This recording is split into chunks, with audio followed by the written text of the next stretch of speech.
Historians of Reddit, what is the biggest FU moment in history? A pirate known as Gene Leffett had a bounty of $500 put on him by a governor. So he put a $5,000 bounty on the governor. No. You. I'm a French Quarter tour guide. I tell this story every day. He also helped Andrew Jackson out at the Battle of New Orleans, against the British. Lol, I was gonna say. A pirate with a name like Gene Leffett must have had some significant connection to New Orleans. Napoleon invited his brother-in-law to speak with him before his coronation as emperor to remind the brother-in-law that he objected to Napoleon marrying Josephine because Napoleon would amount to nothing. Now this is the kind of petty fuck you I can get behind. When Otto von Bismarck was about 50, he was walking down a street when a man ran up to him and shot him 5 times. Otto then turned around and began to beat the absolute shit out of him until some armed guards come to help him. When they inspected Otto for wounds, they found that all 5 hit, but they all either just grazed him or bounced off his ribs. Literally the Iron Chancellor. German quality. So when France exiles Napoleon Bonaparte, the first time, they didn't think to change out military personnel. So he basically rolls up to the first French outpost he gets to, says sup and begins reassembling an army. By the time he gets to Paris, he's got enough forces that France is like, well, welcome back. The French newspapers which, in 1815, were subject to the censor, announced the departure of Bonaparte from Elba, his progress through France, and his entry into Paris in the following ingenious manner. 9th March, the Anthropophagus has quitted his den. 10th, the Corsican ogre has landed at Cape Juan. 11th, the tiger has arrived at Gap. 12th, the monster slept at Grenoble. 13th, the tyrant has passed through Lyons. 14th, the usurper is directing his steps towards Dijon. But the brave and loyal Burgundians have risen en masse and surrounded him on all sides. 18th, Bonaparte is only 60 leagues from the capital. He has been fortunate enough to escape the hands of his pursuers. 19th, Bonaparte is advancing with rapid steps, but he will never render Paris. 20th, Napoleon will, tomorrow, be under our ramparts. 21st, the Emperor is at Fontainebleau. 22nd, His Imperial and Royal Majesty, yesterday evening, arrived at the Tuileries, amidst the joyful acclamations of his devoted and faithful subjects. That is amazing. I will admit that my French history is just awful, but I was curious, how do the French treat the history of Napoleon? Is it like how the Russians treat Stalin and Lenin, how Americans treat someone like Washington or say Teddy Roosevelt, or is it somewhere in between? He's treated as a great emperor and leader. We're told about the occupation of French and all the deaths. But in the end he's celebrated. He supposedly said to the first soldiers he encountered, "Any of you who dare oppose the emperor, fire." The soldiers cheered and joined him. This reminds me of the execution of Michael Ney. "Soldiers, when I give the command to fire, fire straight at my heart. Wait for the order. It will be my last to you. I protest against my condemnation. I have fought 100 battles for France, and not one against her. Soldiers, fire." The soldiers fired and killed him. That's metal as F. You can't fire me. I quit. ETA, my first gold. Guess who's back, back again. In AD 37 the new Roman Emperor Gaius, better known by the nickname Caligula, built a bridge across the sea. It stretched 3 miles across the deep blue waters of the Bay of Naples at ancient Rome's most fashionable seaside resort of Baiae. But Caligula's was no ordinary bridge. It was a temporary, floating structure built on wooden pontoons, a costly and impressive feat of engineering. It served a single purpose before being dismantled. On a day of boiling heat watched by crowds of spectators, Caligula rode across the bridge. His armor glinted in the sunlight, for the 24-year-old emperor had dressed himself in the golden breastplate of the legendary Greek hero Alexander the Great.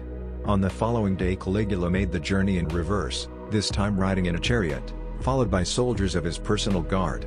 It was a pointless piece of showmanship, lost on the majority of the crowd, several of whom fell drunkenly to their deaths in the sea after 2 days partying. One historian claimed Caligula pulled the stunt to disprove a prophecy that he had no more chance of becoming emperor than of riding a horse across the Bay of Baiae. Threatening to make his horse a consul was also in the same vein.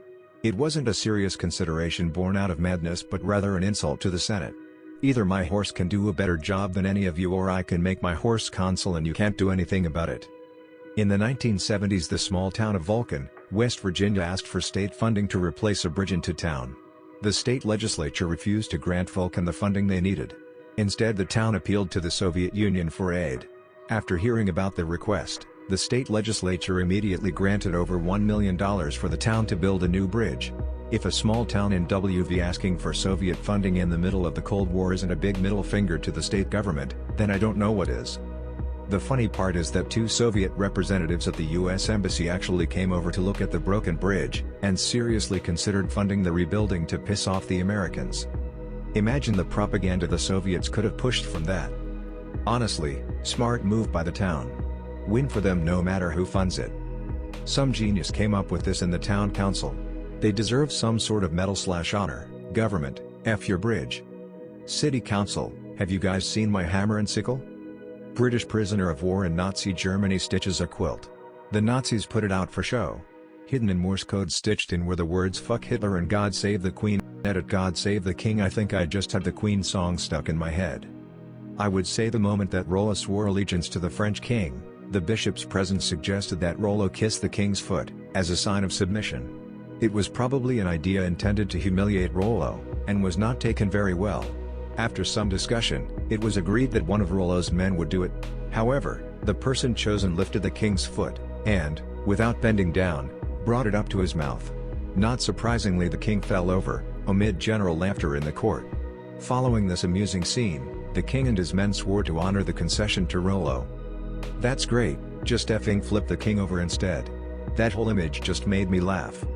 That's ballsy. This requires some background. The Spartans were famously blunt. They were trained to get to the point when speaking, instead of using artsy and beautiful language that would have been common at the time, by being bitten on the thumb if they became long-winded. Now to the meat. Philip II of Macedon, Alexander the Great's father, sent the Spartans a letter saying, "Would you like me to enter your land as friend or foe?" The Spartans responded with one word: neither. Philip was irate. He then sent another long-winded message: "If once I enter into your territories, I will destroy ye all, never to rise again." The Spartans then sent back one word: if. It was like putting your head in a lion's mouth, and I love it. Edit: I was typing in a car. Excuse the typos. That's where the meaning of laconic comes from. Exactly. Laconia is pretty much another name for Sparta, and the people were called Lacedaemons. Not 100% another name for Sparta, it is the name of the general area around Sparta. You are correct. Though at this point Sparta was far from their prime, it would have likely not been hard to defeat the stagnated city-state. On the crowning of King Henry VII, he backdated his own reign to before the date of the Battle of Bosworth, meaning anyone who was loyal to him now but had shown any sign of opposition at Bosworth was now a traitor and an enemy to the realm. Justice served. Duck. That sounds like the premise behind the Blackadder. This is already one of my favorite threads in Reddit history.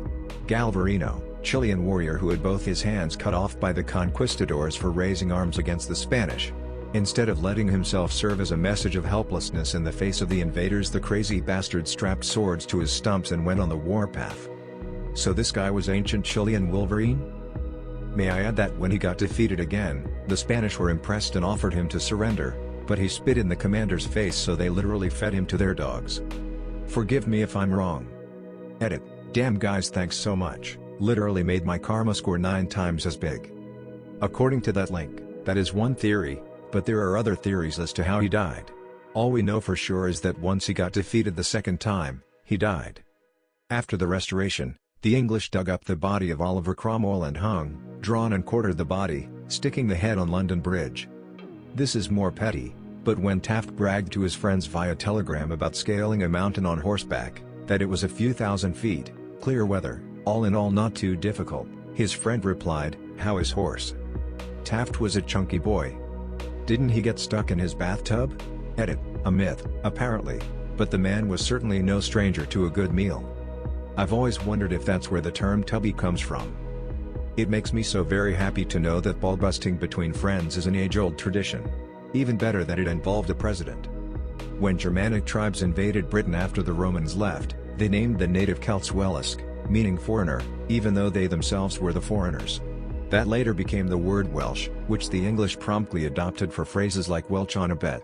TL, doctor, all of history has been one giant etymological middle finger to the Welsh.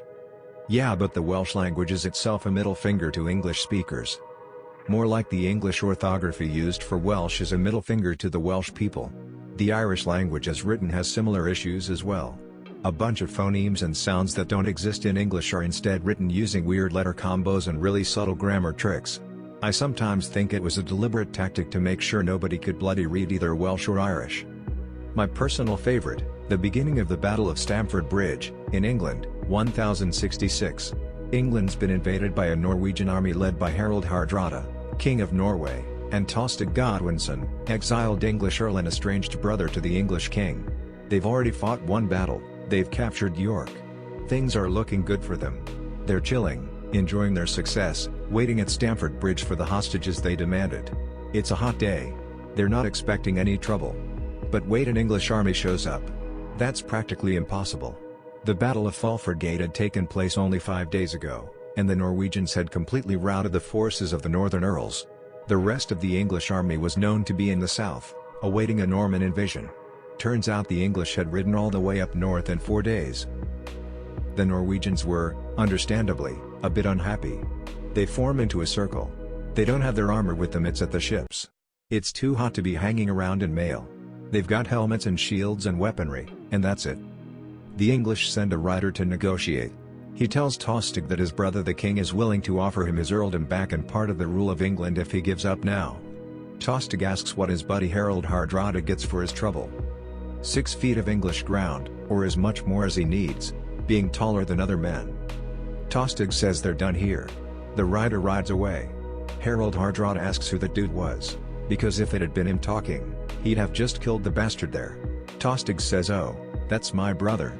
That's Harald Godwinson, the king." Harald Godwinson rode up to an enemy army personally and told the King of Norway, known to be a great warrior and general, that all he'd get from this invasion was a grave. Battle commences. Norwegians lose. Tostig and Harald Hardrada both die. Huge bloody mess. English army is crippled. And then 3 days later the Normans land in the south. Harald is fucked. He still marches his army back, gathers as much force as he can, and engages 3 weeks later. He's killed at Hastings. Normans conquer England. Basically a very personal fuck you moment that snowballed quite intensely. Edit. Because a lot of people are asking, yes, this was the battle with the legendary berserker at the bridge. No, it probably didn't actually happen. The story appears hundreds of years later and is very inconsistent. Also, there might not have been an actual bridge there at the time.